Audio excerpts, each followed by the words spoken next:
Сәлеметсіздер ме, құрметті көрермендер? Бүгінгі тақырыбымыз әр бауынның өз шындығы бар. Яғни маманың кезіндегі, қазіргі заманауи, қазіргі кездегі келіндер мен енелердің арасындағы шындық туралы айтамыз. Жақсы тақырып емес пе, мама? Әрине, керемет. Мама, яғни сіздің кезіңізде келіндер қандай болып еді? Қазіргі келіндерге ұқсай ма? Қазіргі келіндер мен бұрынғы келіндерді қалай салыстырмалы түрде айтасыз? Енді бұрынғы келіндер тек бір жұмыс, сосын үйдің шаруасымен айналысты. Қазіргі келіндердің нагрузкасы көп. Үйі де бар, жұмысы да бар, шаруасы да бар, қосымша оқуы да бар, жиналысы да бар. Қазіргі келіндердің жүгі ауыр. Бірақ соғының бәріне үйдегі отырған ене түсіністікпен қарау керек. Сол уақытта ене менен келіннің ортасы жіптіктей болады, қазақша айтқанда, тату болады. Мама, жұмысы көп деп сіз мен жұмыс істейтін болғасын, маған байланысты айтып жатырсыз, иә? Иә. Ал енді кейбір келіндер жұмыс жасамайды ғой, үйінде отырады. Енді ол бөтен үйінде тұрған келіндер сол үйінің тіршілігін істейді, енесінше істетпеу керек. Енесінің айтқанын істеп, сол баласын да қарау керек. Малында мал болса, малын да қарау керек. Енді ол енді өзінің санасына байланысты. Жоқ, мен ананы істедім, сен ене ананы істеу керек деп санасатында келіндер бар. Мама, сана деген көбіміз айтамыз, мен де айтам, ой, балама сана берсінші. Ой, сана бермеген ғой деген сияқты әңгімелер жүреді. Сана деген не? Сана қайдан келеді? Сана ақылдан келеді. Ақыл қайдан келеді? Ол әрбір Алла жаратқанда әрбір адамды осы сана менен де, ақыл менен де, махаббатпен де, қуанышпен де, қайғымен де жаратқан. Жақсылықпен де. Бұл Алланың жіберген сезімдері. Яғни Алладан ақыл, сана бермесе, үйдегі тәрбиені көрген балаға сана, ақыл келмей ме? Ол ата-анадан алатын тәрбие. Оны мен айтатын себебім, мама. Бір үйде 5 бала болады, иә? Иә. 5-еуі бірдей ақылды емес, 5-еуінің де санасы керемет емес. Мысалға. Иә. Ол неден ал? Ол ортадан. Ол үйінен алады ғой. Содан кейін садикке барады. Садиктің ортасынан алады. Содан кейін мектепке келеді. Мектепте өзінің жаңа ортасын алады. Ал енді оқуға түседі, міне нағыз ортада ол шынығып барады. Сонда айналасына жақсы азамат, жақсы балдар кездессе, ол бала ақ жолменен саналы, ойшыл, ақылды болады. Ал егер ортасы нашар болса, онда ол бытырап кетеді. Мен өзім солай деп ойлаймын, енді қайдан берейін, әркім өзі әртүрлі ойлайды ғой. Жалпы қазіргі таңда жаңа өзіңіз айтқандай, мысалы, мама, өзімізді мысал қылайықшы, біз екеуміздің арамызда. Мен көбіне көп жұмыс бабымен жүргенде, сіз міндетті түрде біздің алдымыздан ана ретінде тамағымызды дайындап қоясыз, например. Тамағымызды дайындап қоясыз. Сосын жаңағы айтасыз, балдар, енді әлім келгенше қуатым бар да, сіздер шаршап келесіздер, алдарыңызда жылы жұмсақ дайын болсын деп, тамақтарыңды дайындап қойдым, ұнаса көрерсіңдер, ұнамаса қайтадан жасап ішерсіздер деп айтасыз, иә? Ал енді көбіне көп енелер айтады, біз міндетті емессіз келіннің алдынан тамақ дайындап қоюға. Жұмыстан келгеннен кейін үлгерсін, басқа да үйдің келіндері үлгеріп жатады. Тамағымызды жасап берсін, алдымызда дайындап қойсын деген сияқты міндеттер қойып жатады. Ол дұрыс па? Сіз неге бізге тамақ дайындайсыз? Неге алдына соны өзіңіздің мысалыңызды айтсаңыз? Өзімнің мысалымды айтсам, екеуінде кеш келесіңдер. Сол сағат 9-да кейде жинас болса, тіпті 9-10-ға дейін жүресіңдер. Ал ең сонда тамақ істемей, қазір келін келеді, тамақ дайындайды, соны ішеміз деп сарсылып отырамыз ба? Үйде жоқ болса, жоққа жүрек жетпейді. Үйде холодильниктің ашса тамағың толып тұр. Неге істемеске? О да біздерге күш қуат береді деп ойлаймын. Отырған адамның денсаулығы нашар болады. Жүру керек, қимылдау керек, істеу керек. Ол бір жағынан өзіңе денсаулыққа пайдалы, екінші жағынан мына қолыңдағы келіннің жұмысына пайдалы. Ол келгенде жұмыстан кеш келіп тамақ істеп, ол 11-де шесін, ол тамақ бола ма? Мен өзім сөйде ойлаймын енді, ол адамның өзінің санасына байланысты ғой. Санасын, менде санасу деген жоқ. Әйтеуір істегенше 7 күннің 5 күнін мен істеймін. Қалған 2 күнді өзің әдемілеп өзің неше түрлін істейсің. Оған мен қосылшағым жоқ. Бөлмемде жатып, телевизорымды қарап, оқитынды оқып, Аллаға сеніп жатам. Ал қалған күнде әйтеуір қолымнан келгенше сендер сүйсініп ішетіндей қыл тамақты әзірлеп қоям. Сонда мама қараңызшы, ал енді сіздің буындар, сіздің кезіңізде біздің үлкен әжеміз сізге сондай жағдай жасады ма? Жасады. Мен жалғыз баланың жолдасы болдым. Енем деген керемет жақсы болды. Мен педучилище бітірдім. Бастауышта Разизде сабақ бердім, тіпті қарап, бізде тексеріп жатқан адам жоқ. Сонда да мен сол сағатымды аяқтап, переменге шыққанда да үйге бала мүзіге де барып көрген жоқпын. Сабағымды аяқтап үйге келдім. Сонда анашым менің аты Қарагөз. Қарагөз десе Қарагөз керемет келісті әже болды. Жалғызым деді. Бәрін дайындап қояды. Мама, яғни шайды да өзі құйып береді. Сіздің буын, мен қазіргі буынның айырмашылығы жаңа сіз айтқандай. Қазір біз жұмыс бастымыз, біздер бір уақытта жаңа жұмысты да жасау керекпіз, оқуды да үлгеру керекпіз, даму мақсатында да, мына отбасын алдыға жылжыту бағытында да, мына балдарымыз бар, арттағы балдарымызға өнегелі бола білу үшін де біз үнемі жұмыста ізденісте жүреміз, сонда сіздер олай жасамадыңыздар ма сіздің жас кездеріңізде? Сіз де оқыдыңыз ғой, мама? Мен оқыдым ғой, енді оқуды бітіріп жұмыс істедім, мұғалім болып жұмыс істедім. Тіпті Августовский конференция болмаса, біздер Разизде тұрдық. Бізде ешкім тіпті проверкаға де келген жоқ. Сонда да 2 мұғалім керемет абыройлы жұмыс істедік. Қалай ол солай істеген жоқпыз. Ал мама, бүгінгі әр буынның өзінің шындығы бар дейді. Ал енді келінге байланысты біздерде жаңағы менің сізбен келіспейтін жерлерім бар ма, мама? Айта бер. Енді айта бер дегенде, сізде өкпе жоқ дегенде, мама, сізде маған байланысты да сізде де өкпе болуы мүмкін. Оны айтып, әй баламай, мен андай жерде сөйтіп істеу керек едім, сол кезде сен мінезділік танытып, кішкене мен нетіп қалған уақыттарым болады, сол жағы кішкене бір реттелсе деген сияқты. Себебі мама, мен сізге жаңағы менің алдымда мама тамақ істеп қоя беріңізші дейтінім, мен келгенше сіз кухняда жүресіз, мен келгеннен кейін сосын айналамды жинастырып тамағымызды ішіп болғаннан кейін. Себебі кеше ғана айттым ғой сізге, мен бір жерге бір затты қойсам, сол жердегі затты сіз аласыз да міндетті түрде оны өзгертесіз. Соның жауабы не деп сұраймын сізден?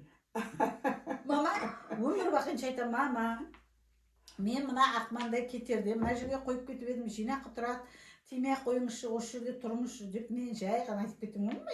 Мен жаңағы сізге басқашадай қылып айтпаймын ғой. Сосын сіз аласыз да, дейсіз. келесіз да, осы мен келсем мана шайникті аласыз да ана бөтен жерге қойып өзіңізге ұнаған жерге қойып қоясыз. Сол неге? Соны мен білгім келеді мама. Ол соның не болғанда өзі әркімнің өзінің санасы бар ғой, өзінің рефлексі бар ғой. Қай жер выгодный, орысша айтқанда, қай жер дұрыс, сол жерге қоя саламыз, әдемі болсын деп ойламаймыз. Ал біз қойдық, жудық, қойдық. Мама, кеше деген мен сімкеге алдына мынандай не қойып қойдым да.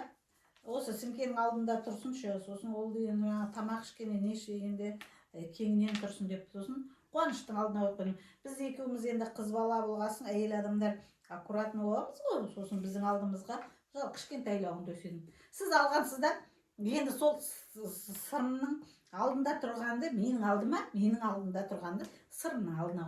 Ол да рефлекс па?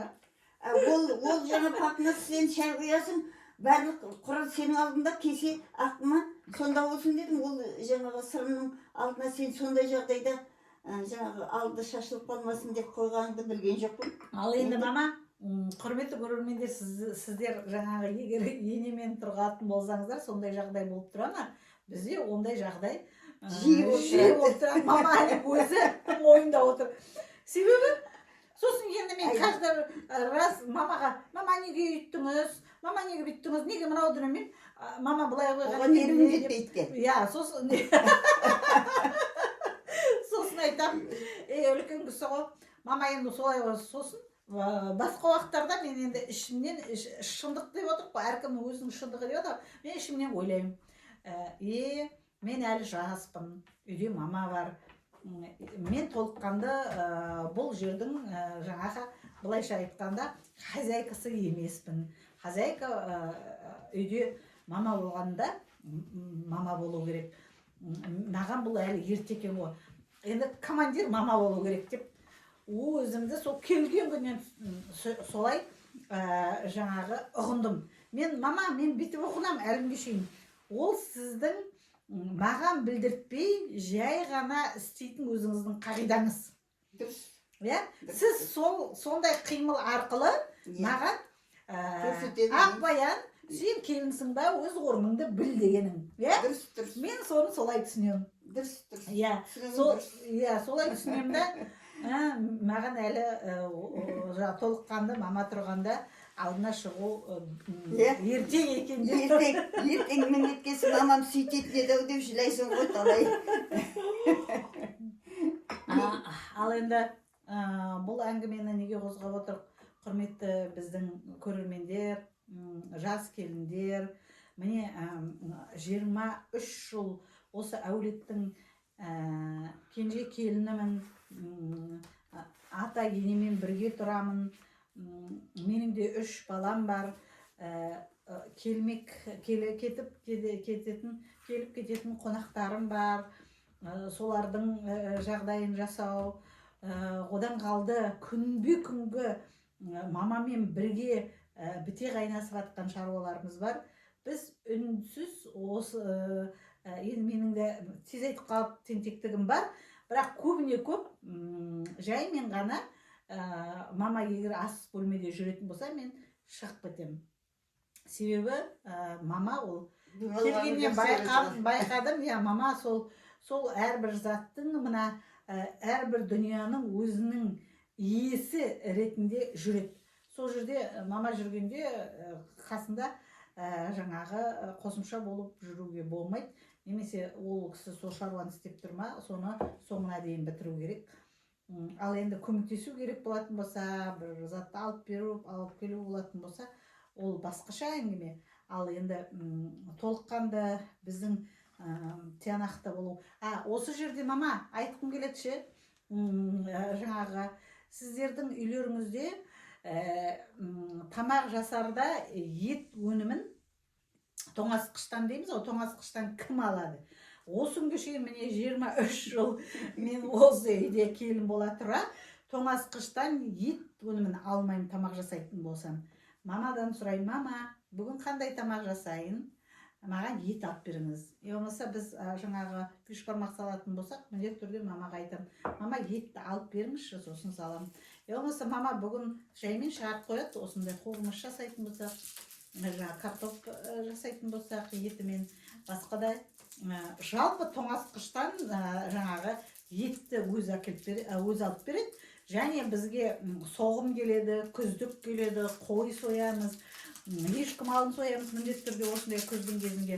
Біз енді ата енемен тұрғаннан кейін Сімкеннің ол өзінің міндеті, сол екеуміз үйленгеннен бастап сол ол жағынан жаңағы өзімізді жаңағы міндетім деп, үйдің отағасы болғасынан кейін міндетім деп ол жағын өзі жүргізеді.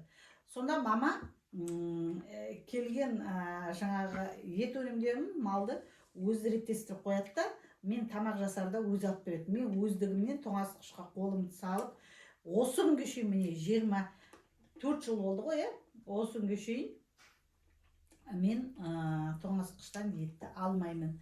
Мама, ол нені білдіреді, айтыңызшы? Сенімді білдіреді.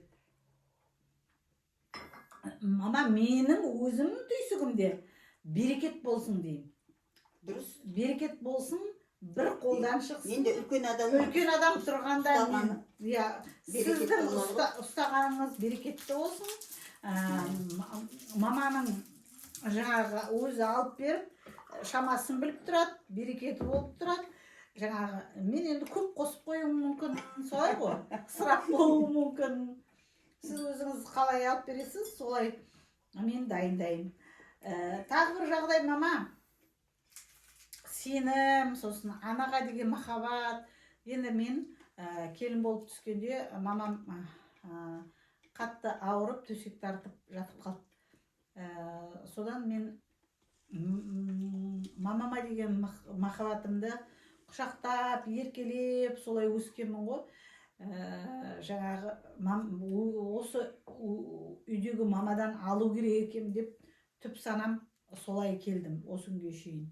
Мамам қайтқаннан кейін де сағыныш, осы үйдегі мамам, Сімкеннің анасы деп солай өзімді жаңағы тәрбиеледім.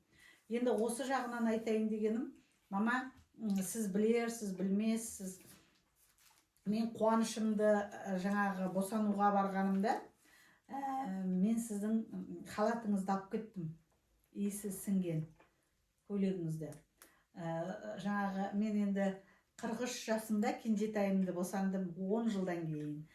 Сол кезде қатты қорықтым, шынымды айтсам, қатты қорықтым, қалай болар екен деп. Дүниеге жаңағы үлкен жасыма келгенде жаңағы дені сау сәби әкелгім келді, сондай ниетім мықты болды. Сосын мен енді бірінші Алладан қамқор күттім. Одан кейін үйдегі анам ғой деп, мамадан қасымда болғандай болсын деп, солай бір жаным қалды. Бірінші Алладан, екінші маманың қолдауы деп. Енді папа екі бастан ол үйде күтіп отырды ғой жаңағы.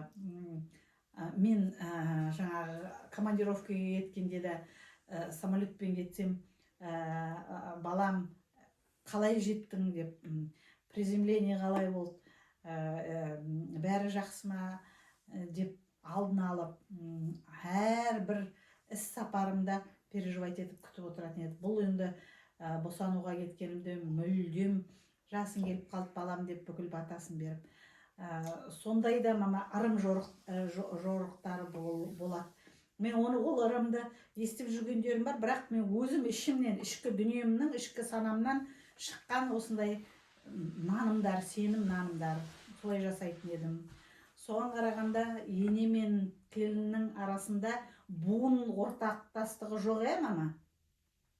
Буын, ар жақ буында қатты болып еді, бер жақ буында жұмсақ дегенде, ол жаңа өзіңіз айтқан сана, ақылға байланысты, Соның бәрін Аллаға жіберетін. Сол.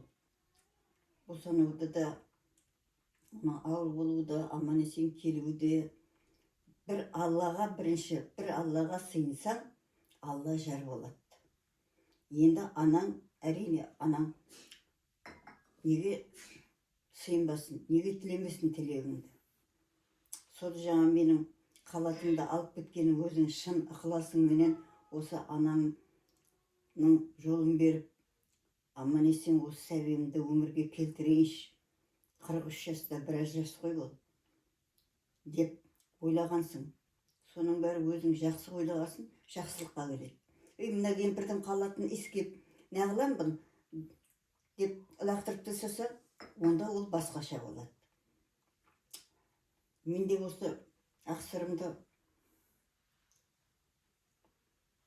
неше жасымда, 36 жасымда, Сахар Асқар екеуінің арасы 5,5 жас. Сонда осы сырымды босынарда менде кәдімгідей қорқыныш пайда болды, үрей пайда болды. Қорықтым. Бірақ жолдастарым жақсы болды. Қорықпа, Алла, қорықпа, тек Аллаға сыйын. Енді Алланың қалауыменен жарық дүниеға келді ғой, енді шүкір Алла содан. Мама, осы жерде сіңкеге түс көрдім. Үлкен атаның айтқаны бар ғой, соны айтыңызшы. Үлкен ата болғанда әкемнің, менің жолдасымның аты бөлек, әкесінің аты Мығымбай. Біз 3 атадан тарғамыз. Біз кенже бала, шаңырақтың есі кенже шалдың баласымыз. Кенже атаның. Атан дүниеден озды. Сосын үйіміздің алдында Мәрзия деген өзіміздің ұрғылас 4 қара әже бар.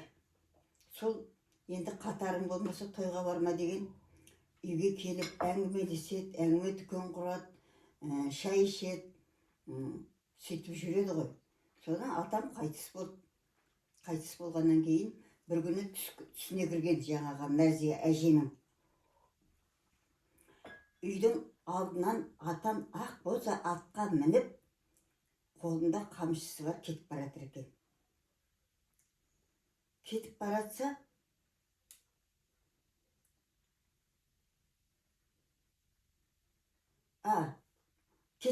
жерде қамшы жатыр екен.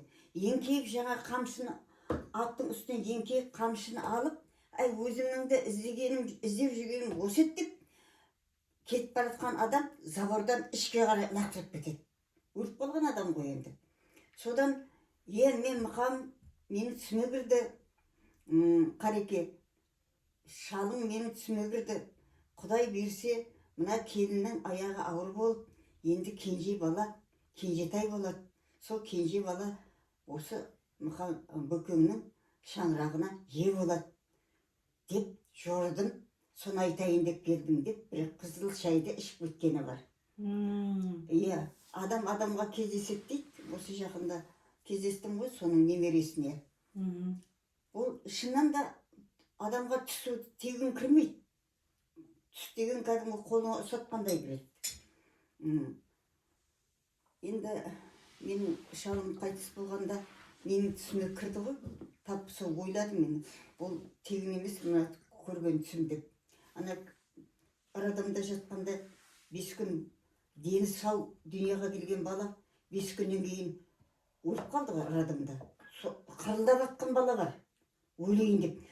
Медсестралар ерсілі қарсы жүгіріп жатыр жаңа баланың дені сау. Енді сол баланың жазылып кеткенін, жазылмағанын білмей, менің балам дейді қолын түсіріп алған шығар деп айтады енді жұрттар. Онда соттасу, оттасу деген жоқ қой. Өлді. Сонда мен баланы өлі үйге алып келдім.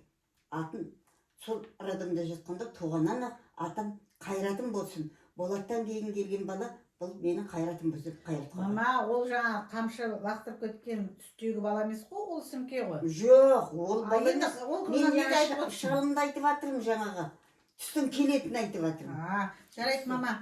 Енді бұл жерде құрметті көрермендер, бүгінгі тақырыбымыз бойынша сіз не айтасыз? Сіздің ойыңыз қандай? Жалпы буындар қалай бөлінеді? Ескі келіндер, жаңа келіндер болып, ол туралы ойыңыз қандай? Біздің пікірімізге келісесіз бе? Сол туралы жазып кетіңіз, комментарий қалдырыңыз, біздің каналға жазылыңыз. Сау болыңыз.